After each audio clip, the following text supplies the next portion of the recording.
Paz, irmãos, tudo bem? Nós vamos falar sobre um assunto, responder uma pergunta hoje sobre... É um pouco delicado, se chama doença espiritual, até porque a Bíblia não é tão clara nesse sentido, ela não fala sobre esse assunto com muita clareza, porque ela não refere a isso como uma doença, né, e algo espiritual, mas nós podemos ver no contexto que sim, existem esse tipo de situações.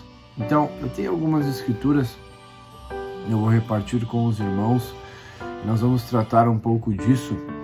A primeira delas é Romanos capítulo 6, o versículo 16, diz assim: vocês não sabem que se tornam escravos daquilo a que escolhem obedecer? Podem ser escravos do pecado, que conduz à morte, ou podem escolher obedecer a Deus, que conduz à vida de justiça. Pois o salário do pecado é a morte, mas a dádiva de Deus é a vida eterna em Cristo Jesus, nosso Senhor. Então, a primeira escritura refere-se sobre ser escravo daquilo que tu escolhe obedecer.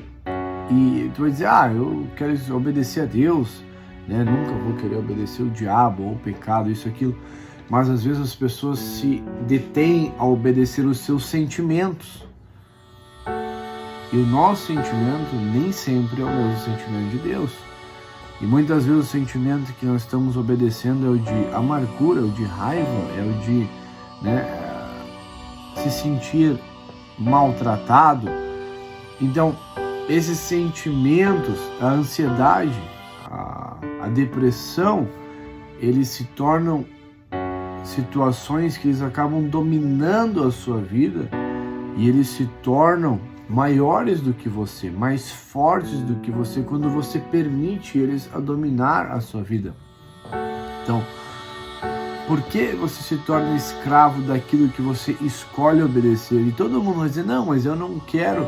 Mas quando no teu coração você permite aquilo dominar, aquilo ser mais forte, aquilo crescer, ele se torna o teu Senhor, se torna maior e mais forte do que as suas forças.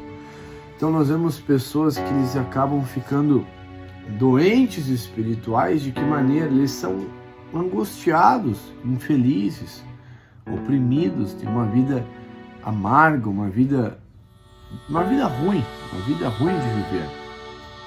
Por quê? Porque eles estão vivendo debaixo desses sentimentos, e esses sentimentos abrem uma porta de opressão espiritual, opressão demoníaca sobre a vida deles. Então, a Bíblia é muito clara. O salário do pecado é a morte, nesse versículo que temos falado. E às vezes as pessoas dizem, mas se eu pecar, eu não morro. Tu não morre instantaneamente, óbvio, mas tu começa a entrar num processo de morte lenta. E vamos pegar um exemplo de alguém que está morrendo fisicamente. Pega uma pessoa com câncer. Ela começa a se enfraquecer, a definhar, o seu corpo perde peso, perde as forças, o câncer vai consumindo ela. Da mesma maneira, espiritualmente, você vai morrendo espiritualmente por esses sentimentos, essas dores que estão tomando conta da sua vida e não são libertadas. Você não se liberta disso, você continua amarrado nessa situação. Ele diz, mas isso não é um pecado meu, foi alguém que fez algo mal para mim. Mas quando nós liberamos o perdão, quando nós conseguimos se desvincular do pecado que alguém cometeu, você se desvincula desse pecado, você fica livre, você fica completamente livre. E como que você se desvincula? É liberando o perdão. Mas vamos adiante, tem mais um versículo em Salmos 51, e o versículo 2 diz assim: lava-me de toda a minha culpa e purifica-me do pecado. É muito importante você ter a sua alma lavada. Por que em culto, quando você vai num culto, muitas pessoas sentem a presença de Deus, choram, se derramam. A Bíblia fala que Jesus disse, quando ele encontra a mulher samaritana, ele diz assim: aquele que beber da minha água nunca mais terá sede, do seu interior fluirão rios de águas vivas. Então, quando você se enche da presença de Deus, do teu interior flui um rio, e ele lava o teu coração, ele lava a tua alma, ele lava a tua mente, e vai tirando essa tristeza, essa opressão, isso que vai te matando espiritualmente. Tem gente que fisicamente é muito forte, tá com o corpo saudável, se alimenta bem, mas espiritualmente está morrendo, tá morrendo, tá morto. Por quê? Porque ele está tomado de sentimentos, de dores que ele não se liberta. E nesse versículo, Salmo 51, é um salmo de Davi. É um momento logo depois que ele comete um pecado e é descoberto o seu pecado, ele pede: lava-me de toda a minha culpa e purifica do meu pecado. Então, indiferente se você pecou ou você é vítima do pecado de alguém, você precisa ser lavado, você precisa ser purificado.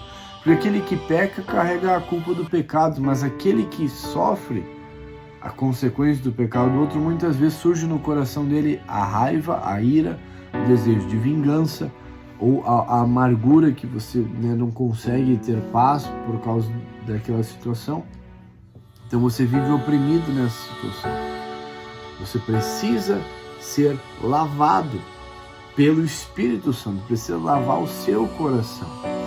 Eu quero ir para uma outra escritura, também está no livro de Lucas, capítulo 7, versículo 21, diz assim: na mesma hora ele curou muitos de enfermidades e males e espíritos maus, e deu vista a muitos cegos.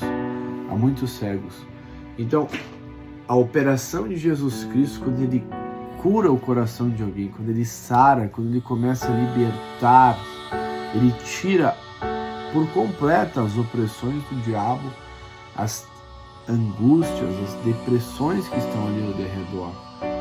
Mas para que isso aconteça, você precisa ir de encontro a Ele e colocar o seu coração na presença dele.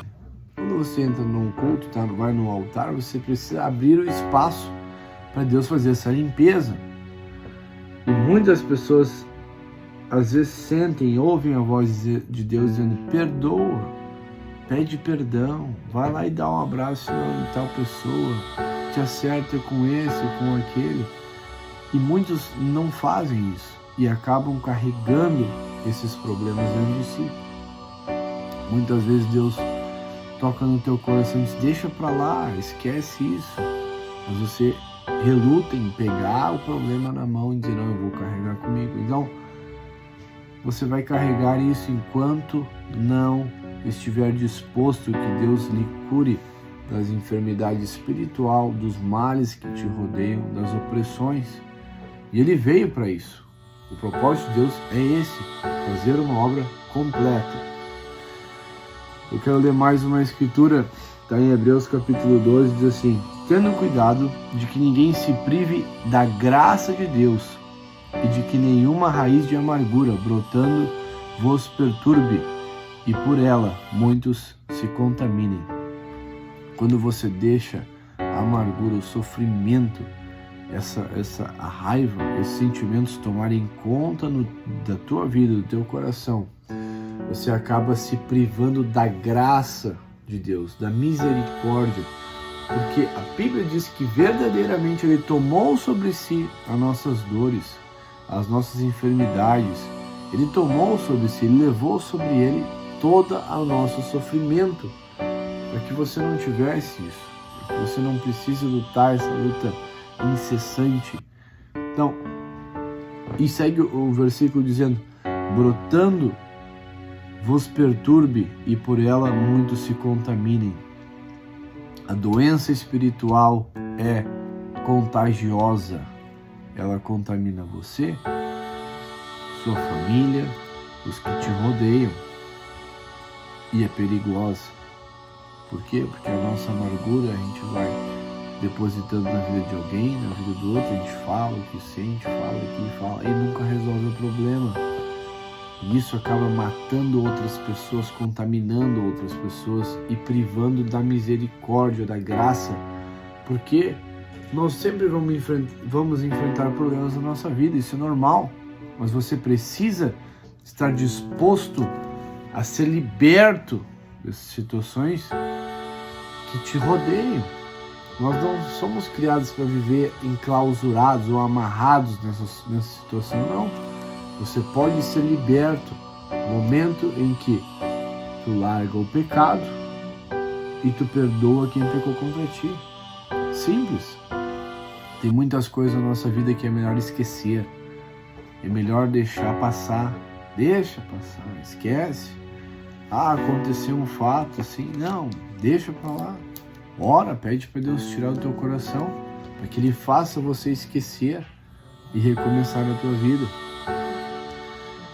Eu espero que essas palavras tenham ajudado alguém. Não é a resposta completa, tem muito mais sobre isso, e eu tenho mais alguns versículos, eu vou fazer outro vídeo sobre esse assunto, mas o foco principal, as pessoas estão morrendo espiritualmente, é por isso.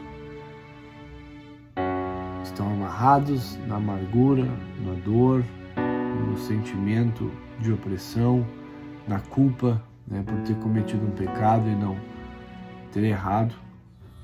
Mas você precisa procurar sempre o altar de Cristo e deixar Ele lavar o teu coração de dentro para fora, lavar a tua alma, sarar, tirar esse sofrimento.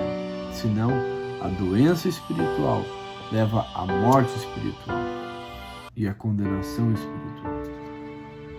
E antes que você morra espiritualmente, você pode ser sarado. E se tem alguém que você está morto espiritualmente, Jesus Cristo pode te ressuscitar. Ele tem poder para isso.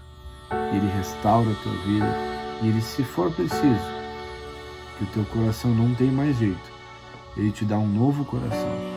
A palavra dele é fiel. Ele te dá um novo coração totalmente novo, com novos sentimentos restaurados. Venha buscar a Deus conosco. Nós queremos que você seja curado e sarado do seu coração, dos seus sentimentos, da sua mente. Deus te abençoe. Em nome de Jesus.